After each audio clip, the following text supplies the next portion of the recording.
Let's go. All right, 7 p.m. We'll call the meeting to order. Welcome everyone to the August edition of the Columbia School Board meeting. We'll start with our roll call, please, Kimberly. Adam Hunton. Here. Tammy Hines. Here. Andrea Corey. Here. Greg Meyer. Here. Scott Middlecamp is absent. Lisa Schumacher. Here. Tyson Surge. Here. All right, we have a quorum. Thank you very much. If everybody would stand and join with me with the Pledge of Allegiance. I pledge allegiance To the flag of the United States of America and to the republic for which it stands, one nation, under God, indivisible, with liberty and justice for all. Great, thank you. All right, welcome all our visitors and guests this evening. Glad you could take the time out to join us, and everybody watching from remote. Glad to have you participate. Do we have any public comments? Anybody like to speak? Anything to say? No? All right. That was easy. Move on to our correspondence. I believe that's going around the room. Any correspondence? Nope. All right. Light month. All right. We'll move right into business here. We'll go start with our consent agenda. Mr. Grody, if you'd walk us through that, please. It's pretty long. I mean, we've got the minutes and we've got the financial statements and the budget reports and things of that nature.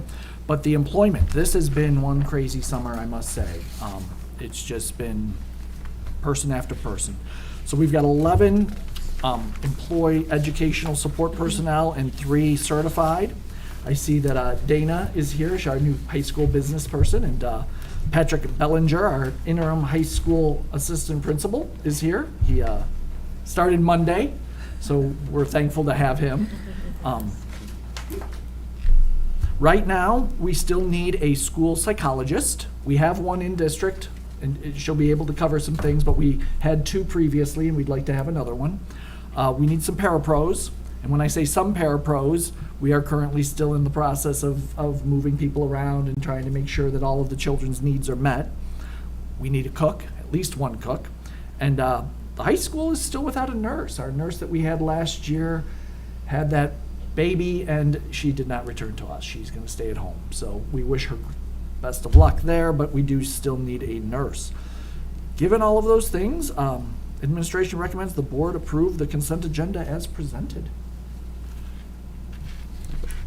I'll make the motion. Right into it. All right, we have a motion to approve the consent agenda. Do I hear a second? I'll second. Thank you, Tyson. A roll call, please. Adam Hunton. Yes. Tammy Hines. Yes. Andrea Corey. Yes. Greg Meyer. Yes. Lisa Schumacher. Yes. Tyson Surge. Yes. Perfect. That was easy. All right, we'll go on to our communications and reports and presentations. So I believe our first item, we're probably going to have to go out of order. We'll just... Well, just real quickly, I just heard the door, and maybe that's Mr. Schmerzel. But those of you that came to meet the board, thank you for coming, and you can probably... Nice to meet you all. Nice to meet you too. It's been a super friendly place. Good. Good. Just a week. One weekend. Just- It is him? Oh, it is Mr. Schmerzel. All Good. right. Perfect. You're up. Just in time. Well, there's no reason to get here early. So first, while I'm passing these out, let me apologize for wearing the mask. As it turns out, my lungs suck, so I just wear it. And the good news is, having been grounded more times than I can count for being too loud, now it comes in handy because I can talk right through the mask and it's okay. So we're here a little earlier this year than we have been in other years. We moved our schedule around a bit because you had a change in your accounting administration, and we thought you as the board, and Chris certainly as superintendent, deserved to know that the year ended with everything being okay, and so we jumped right on it. So everybody have one? So you've got in front of you a draft subject only to board approval. Now, what you have in front of you is selected pages that we're going to talk about specifically as a part of the presentation. If anybody really wants the whole 69-page document. I have a couple of copies. We were trying to save a tree. Chris has an electronic version as well. We will issue the electronic version and a handful of the paper copies upon you all approving. So this report, if we turn immediately to the independent auditor's report, this is a clean opinion, which is to say that we did the audit, we did it in accordance with generally accepted auditing standards and so forth, and governmental standards, and we found no discrepancies in any of our tests. Now, for those of you who are eagle-eyed, you will notice this report looks substantially different than the reports you received in the last several years. It's not because there's any problem with the audit or the school district finances, but simply because the American Institute of CPAs, in their infinite wisdom, chose to substantially change the audit report. And so they've added more words and more bullets and more paragraphs. At the end of the day, it says the same thing, which is that we did an audit, we did it in the fashion in which we were prescribed to perform it, and we found that everything turned out just fine. If we turn to what is page 4, which is the assets and liabilities of Columbia School District, and this is on the regulatory basis prescribed by the state of Illinois. You see the first two items jump out at you as cash and investments. Cash in total, if you look at the total memorandum column on the right, cash of $5,649,000, investments of $16,381,000, for total cash and investments of a little better than $22 million, $22,030,000. That is up from the previous year, some $19,160, and reflects the reinvestment of every bit of excess of revenue over expenses that you had this year into your cash and investments.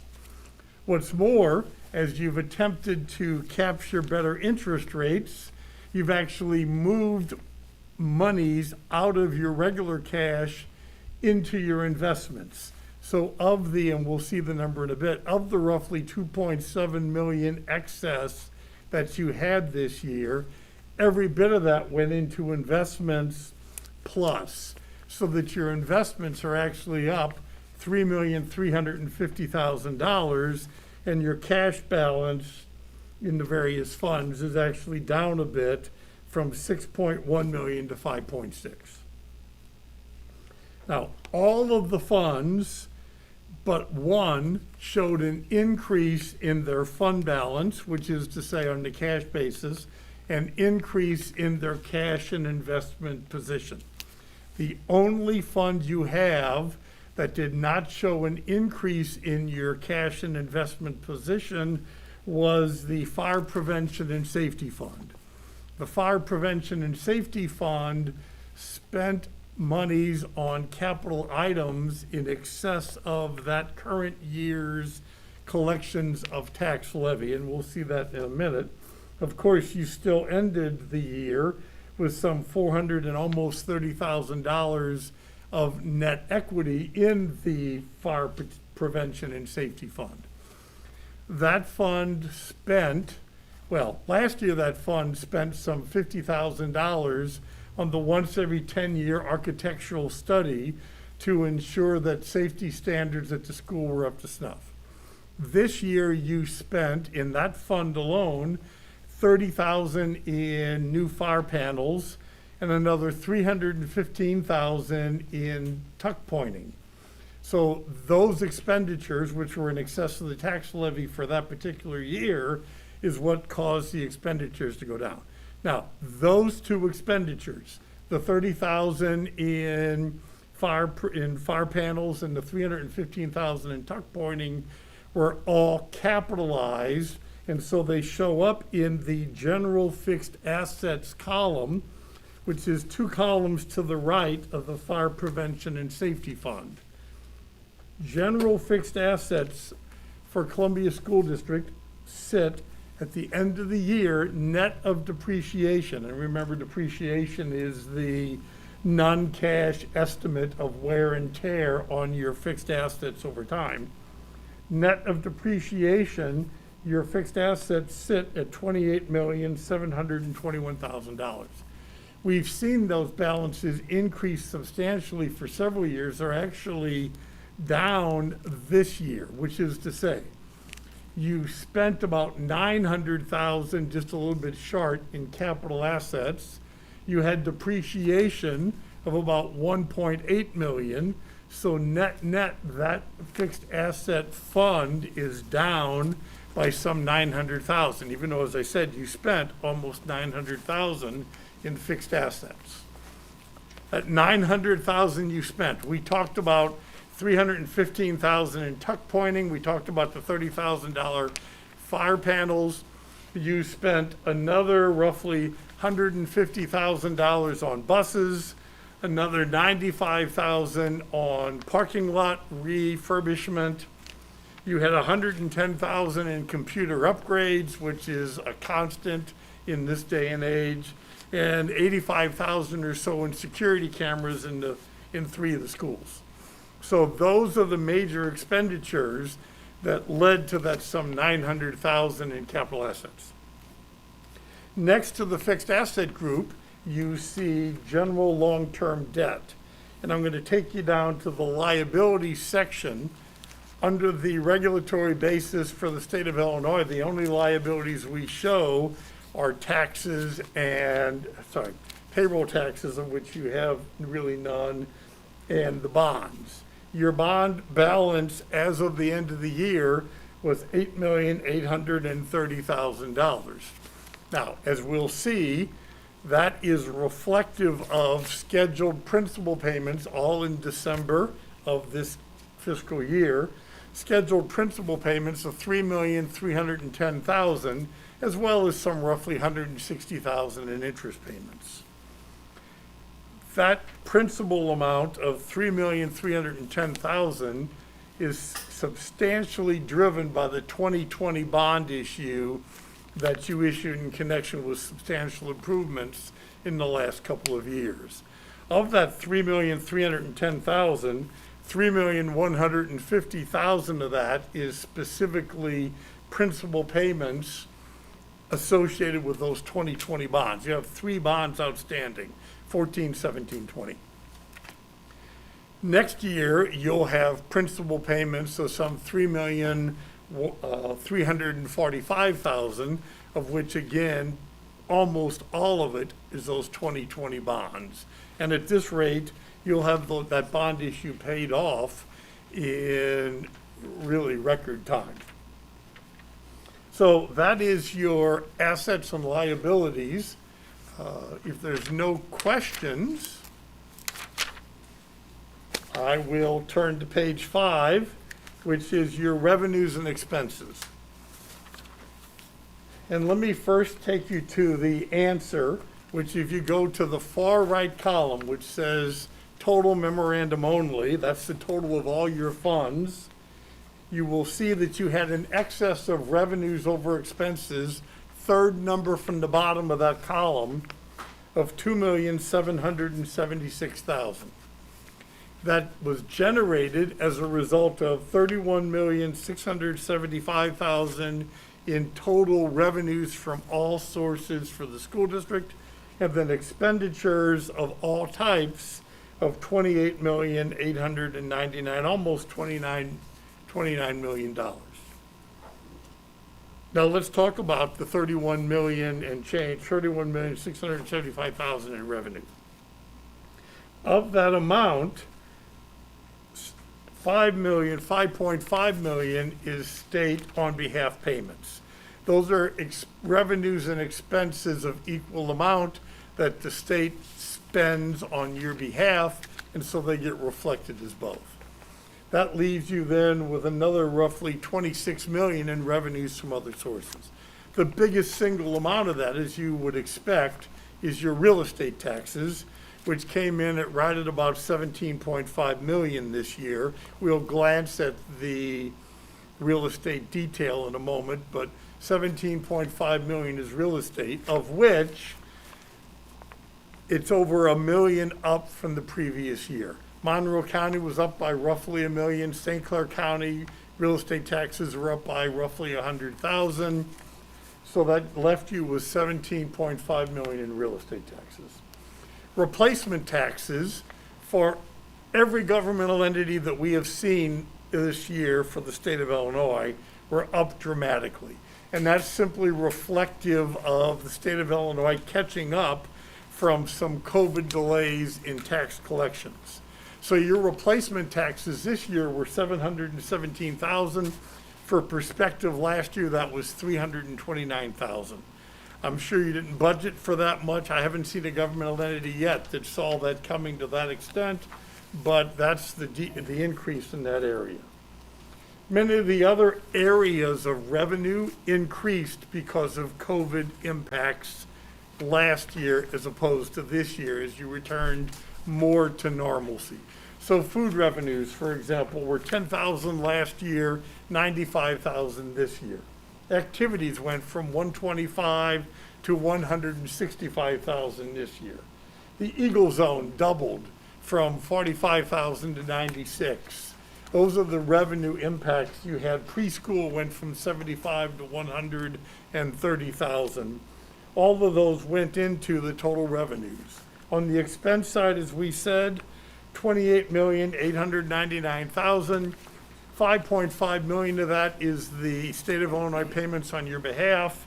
Another 3.5 million is bond principal and interest, as we discussed just a moment ago. The rest of it is another 19.8 plus or minus in expenses, which are directly controllable by you all.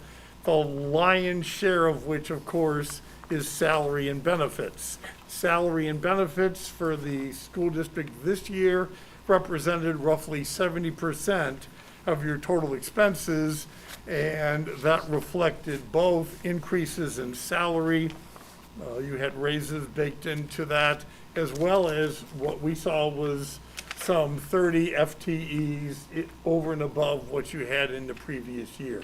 So those items drove the predominance of your expenses.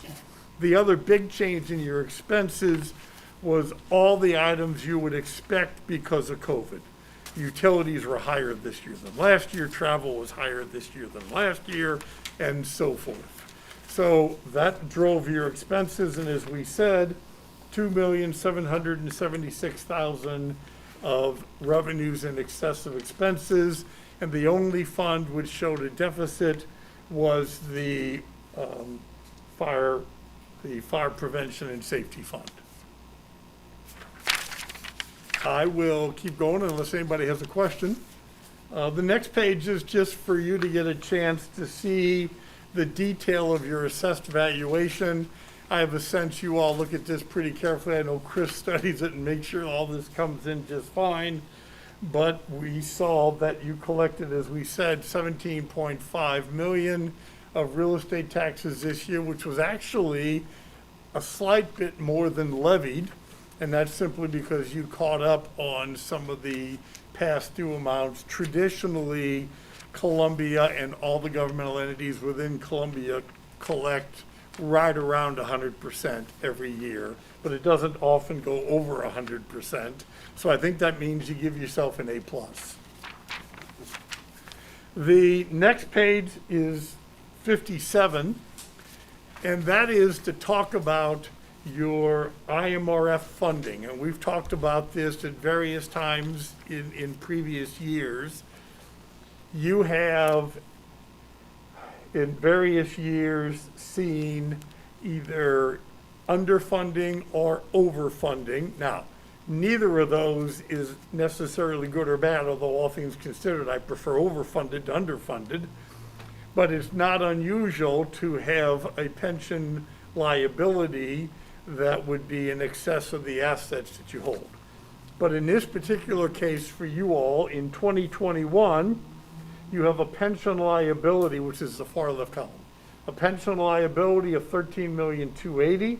You have pension assets of $14,859,000, which causes you to get a negative liability, which is accounting for overfunded. So you have more assets in your plan at 2021 than you have liability to the tune of $1,578,000. Now, let's talk about that a second. In the first place, the liability is an actuarial estimate. So there's really no way to know ultimately what the real liability is. But you are nevertheless have plenty of assets in the plan in 2021 to fund that actuarial liability. You have every year, like clockwork, paid into the state exactly what their actuaries tell you to pay, and that's reflected in these assets. But what's really happened for you, if you look at the list of years that are here, and you look at 2018. In 2018, you had a pension liability net of $1,387,000. And as you can see, over the course of the next 3 years, you ate away at that and then began to build a surplus. So that you went from a net liability of $1,387,000 to a net liability of $273,000 to a overfunded status of $525,000 to now $1,578,000. I mention that not just so you can sleep better tonight, but to prepare you for next year. Because when you look at 19, 20, and 21, you will see that you enjoyed within your fund investment income of $1,932,000, $1,724,000, and then most recently $2,247,000. All of those investment amounts would have been in excess of expectation in terms of the returns that are baked into your plan. I mention that because the market is not happy. And so don't be surprised if you see a winnowing away at some of your excess position in the next year or two. I say in the next year or two because as the actuarial computations are performed, they don't put all of the gain or loss in investment portfolio in any one year. They amortize it for actuarial purposes over a 3 to 5 year period. And so you will still enjoy some of the gains that you had in the early years, but you'll also, to the extent that the market is down, start to see that pull back. At the end of the day, you have consistently been between 89, 90% funded, which would be slightly underfunded, to overfunded as you are now at 110%. That's been the range you fall in, and for you all, that seems just really appropriate. I'd like to see the market not hurt your overfunding status, but my suspicion is when we meet next year, we'll be talking about that. To move then to federal monies. Part of our audit is an audit of federal monies, and the Columbia School District, as did many, many other governmental entities, saw a significant increase in the last couple of years in the federal monies that you received in large part because of the COVID situation. So it's our responsibility to audit those federal monies as a part of the overall audit to ensure there's no fraud, to ensure that all the monies were expended in compliance with the specific provisions of the grant, to ensure there were no other material weaknesses that we discovered. So this first 2-page report is the report on internal controls.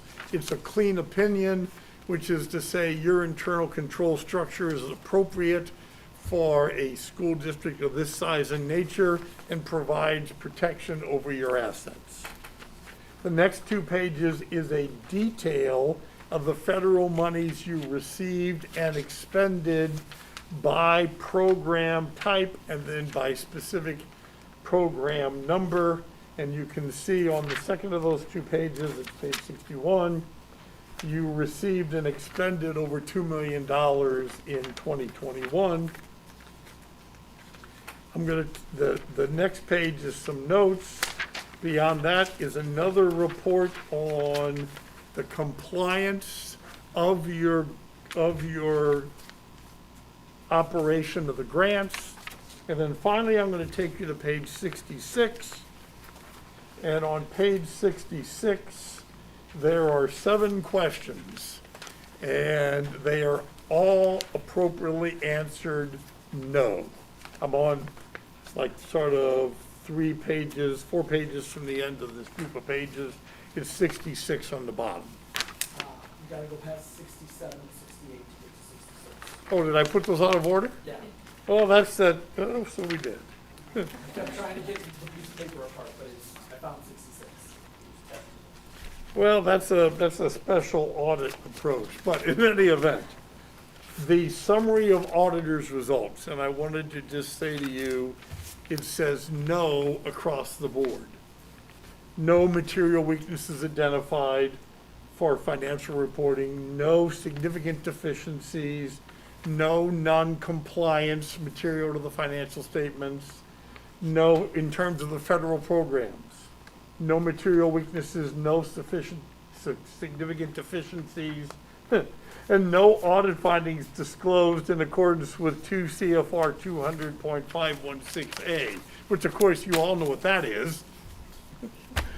But to be specific, and it's kind of pointless, but that specific provision of the code says we're required to report, and we said no, we're required to report if we see a violation of law, if we see fraud, if we see question cost in excess of $25,000 of material programs, if we see $25,000 in question costs on programs we didn't audit, which, as an aside, and we're really done, but I'm always amused by that provision because it says in the body of the requirement, we don't expect you to find anything because you didn't audit the program. But if you do happen to find a problem in a program you didn't audit, you're required to report it.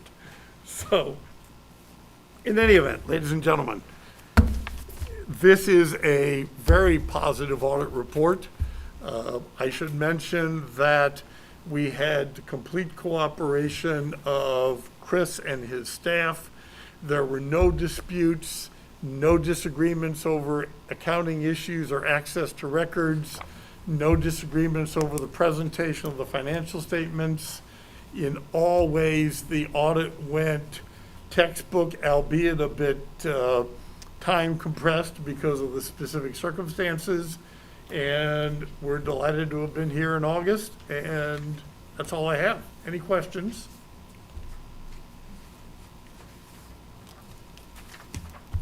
Questions? Very thorough. Thank you very much. Given no questions, administration recommends the board acknowledge the presentation of the annual financial report and audit and approve the information provided. Maybe you'd like to make that motion. I'll make the motion. Thank you, Lisa. Do I have a second? I'll second. Adam. Adam, second. Thank you. Roll call, please.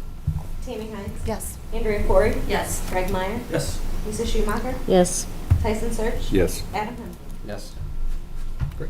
Thank you for your service. Appreciate it. Thank you Mr. for the Chairman. opportunity. Thank you, It's Mr. really Schwartz. nice to Thank see you. everyone. All right. So if we're back to enrollment report, it's in everybody's on the front. Looks like we're up a little bit, down 12 from last year's this time, so pretty consistent. On to the administrative report, our assistant superintendent.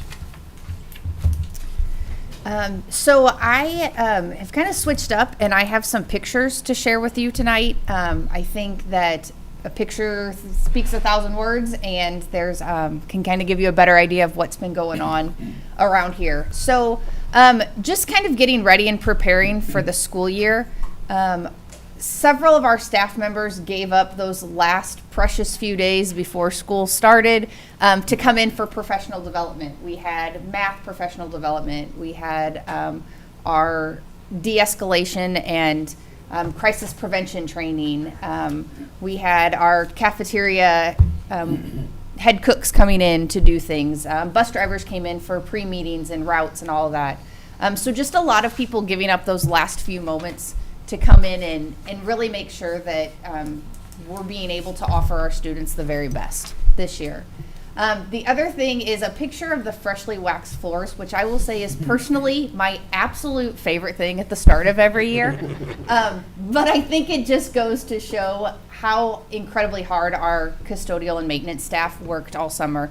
When Chris and I talked to Kurt at the end of last school year, his to-do list was unimaginable. And then it kept growing as the summer went on.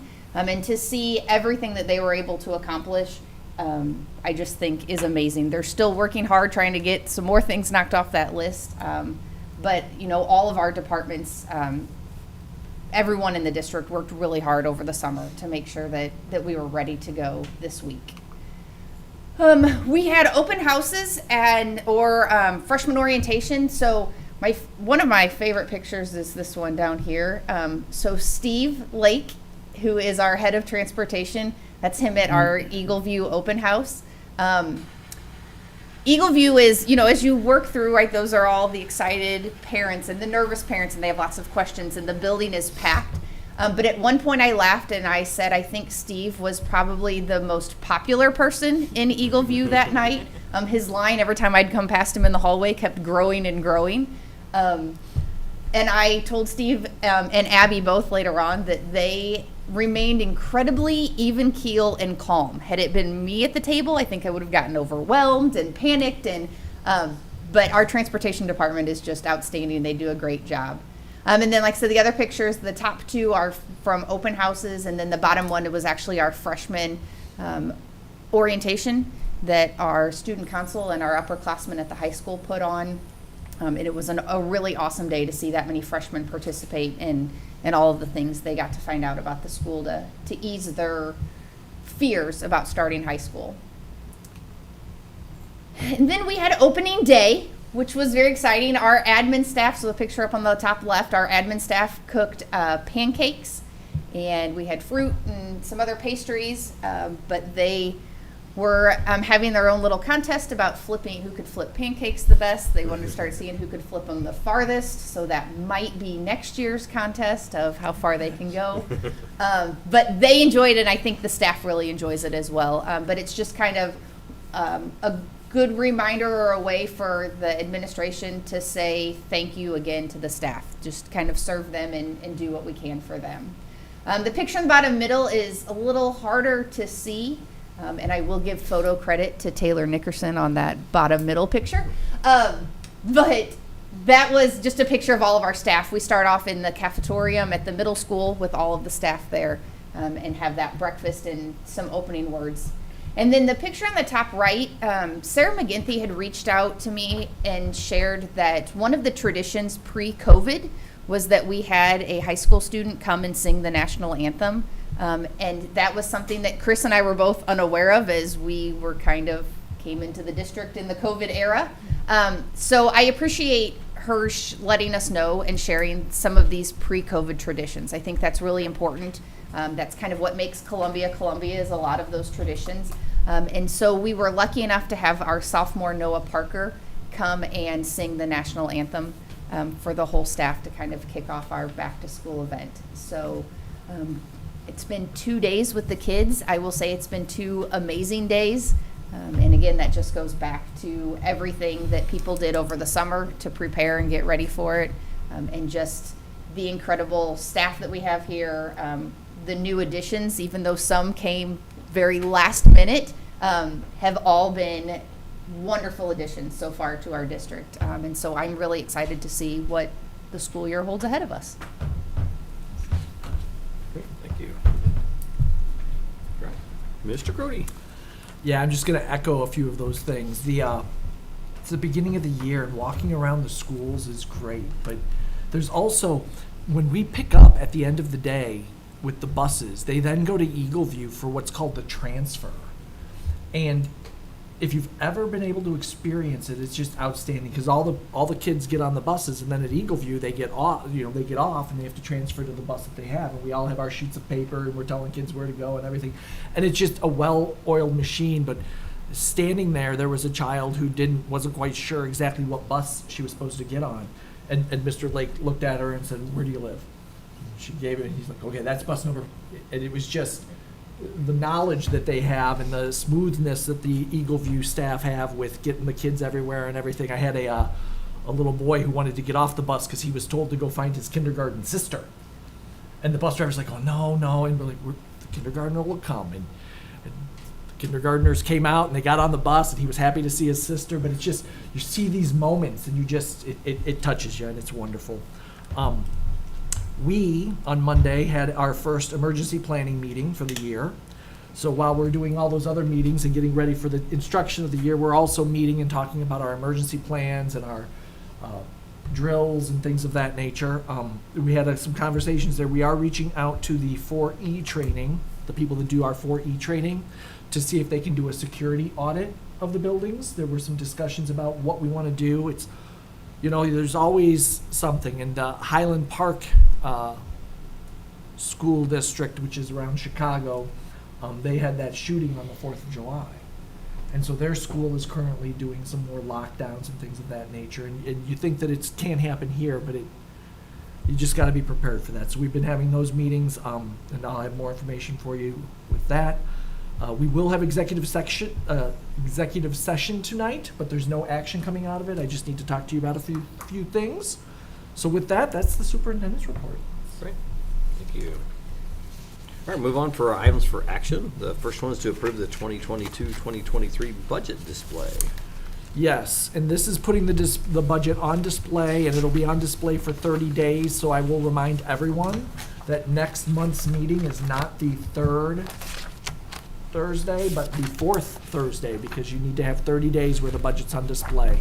So administration recommends the board approve the placing of the 22-23 budget on display.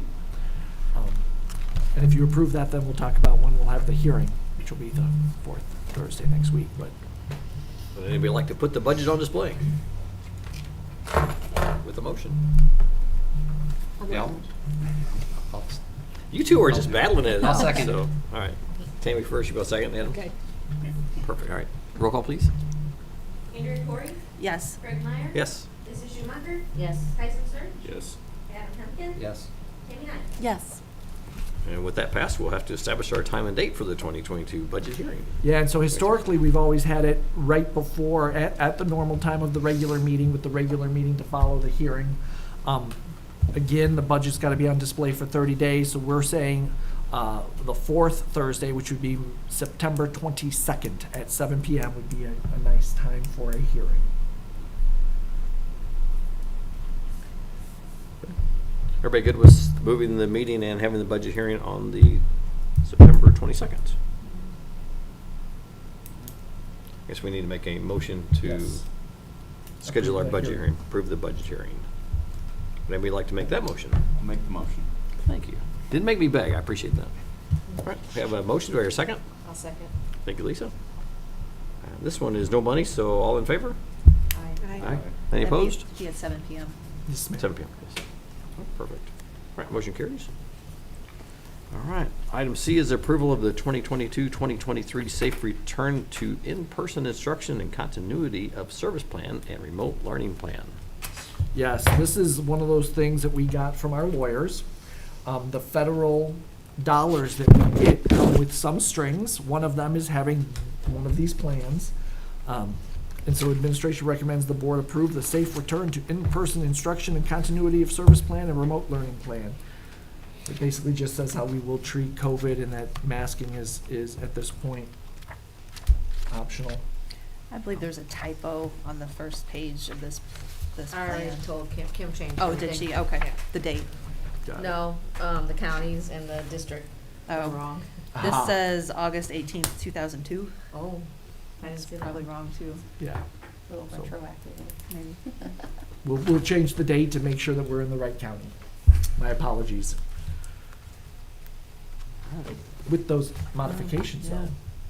I would still recommend that we pass this plan. All right, would anybody like to make a motion to approve the plan with the modifications noted?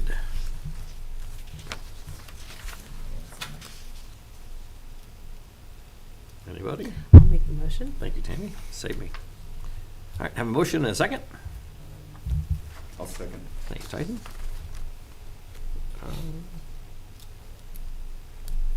This probably involves money, so I think we need a roll call on this one. So, roll call, please. Greg Meyer, Yes. Lisa Schumacher, Yes. Tyson Surge, Yes. Adam Hempkin, Yes. Tammy Hyde, Yes. Andrea Ford. Yes. All right. D is the approval of a surveying contract. We We talked about Go that last month, and Mr. Hemkin, I said I'd bring you a thing. Mr. Hemkin brought up the fact that it seems to be a little pricey, and so what the recommendation right now is that we table it, and we will meet over the next month and see if that price is negotiable or what's really needed and why it would be that. So at this point in time, we're going to just table that action item and not move forward on that survey. Just so the public and the board knows, Adam was the first to actually notice this, and I agree wholeheartedly with him. And when we're spending taxpayers' money, we just want to make sure we get the best deal, and we're spending them as wisely as we possibly can. An expenditure of this size, I think, needs a little more scrutiny than we can do in a meeting like this. So I think we're going to form a committee, and we'll look at it in depth and come back with a recommendation to the board on For those wondering, it was 32,000. Yeah. for a survey. I do have a question. On the one that said roadway construction or connection, do we have permission to connect to Route 3? Or is that still? Not at this point in Okay. time, but that would be, would it be possible if we would, is what they Okay. were really kind of looking at there. So would we need that? We really wouldn't need that done until we know if we have approval or not? That's gonna be where the subcommittee meets to discuss. Okay. But that's exactly some of the questions that we Okay. have.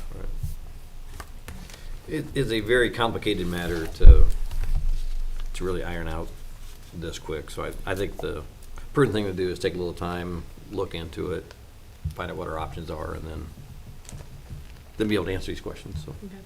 thank you. Any other questions, bud, in the meantime? Perfect. All right, we will table that one. Discussion items, we're going to the facility study, which we kind of started that a little bit here. We did. We are still in that design stage. We did get more survey informations out to the high school. Through their school improvement team, each department has a form, and they're working with the teachers within their teams to get that information together. The key thing that we're looking at is expanding at the high school because all buildings are pretty full. The high school is the place that we could build onto, move the district office possibly into that space, which would open up a hallway here to add more classrooms at Eagle View. Middle school is the only school that really has more room still to grow into, although they use a lot of it for other things. It's, no space is ever empty, but you could add more classrooms there. And so the high school is where we're looking at, and we're collecting that information as far as what we would like to see with that. So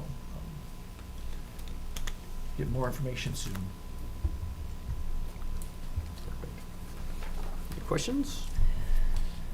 All right, next item is individual board member comments. Anybody have anything they'd like to say tonight? So I actually just want to echo part of what Alyssa said. Going into the middle school this summer, you know, a few days ago, you know, I like to see the glossy floor. It was just, it was the first thing I said to my kid when we walked in. I was like, wow, they spend a lot of time on these floors. You know, and I mean, having ran a buffer, it's not easy work, it's not fun work, but it looks great. So I just wanted to echo the thanks to the staff for the maintenance. They were there even washing the inside of the windows and some other stuff, even the day before school started, so. Yeah. Thank you. Anyone else? All right. Board's president, I really don't have anything. The public have reached out to me during this last month has been discussing our turnover. Just want to let everybody know we're not unique to this situation. Every school I've talked to board members from a lot of different districts over the past month, and everybody's in the same boat that we are. So it's just a revolving door, and employment is hard no matter what. And I do want to thank Mr. Grody and Mrs. Smith for thinking outside the box and getting these positions filled, and we're making it happen. So it's not an easy job, but I think we're doing great on replacing and holding our own. And as long as we take more from other people than they take for us, I think we're doing well.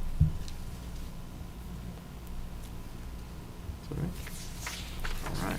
And with that, I entertain a motion to enter into executive session for the purposes of appointment, employment, compensation, discipline, performance, or dismissal of a specific employee of the public body or legal counsel for the public body, including hearing testimony on a complaint lodged against an employee of the public body or against the legal counsel for the public body to determine its validity. 5 LSCS 120/2C1, and B, discuss student disciplinary cases pursuant to 5 ILCS 120/2C9.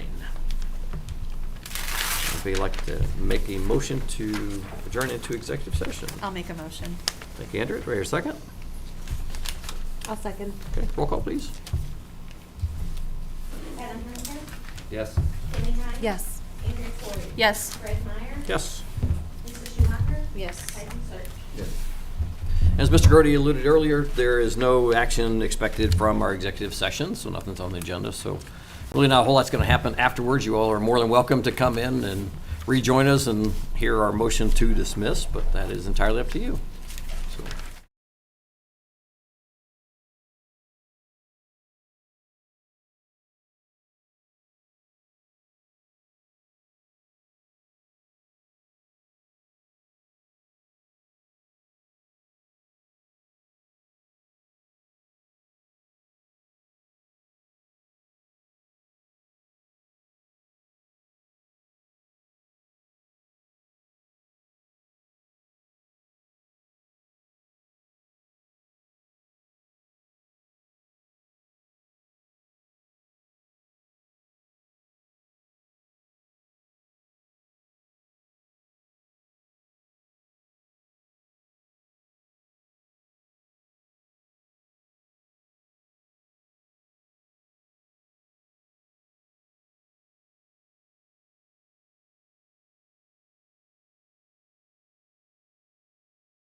All right, welcome back. We just concluded our executive session. There is no action to be taken as a result of our executive session. So would anybody like to make a motion to adjourn? I'll make the motion. Thank you, Lisa. Do I hear a second? I'll second. Thank you, Andrea. All in favor? Aye. Any opposed? Didn't think so. All right, motion or meeting adjourned. Thank you very much. Appreciate you joining us.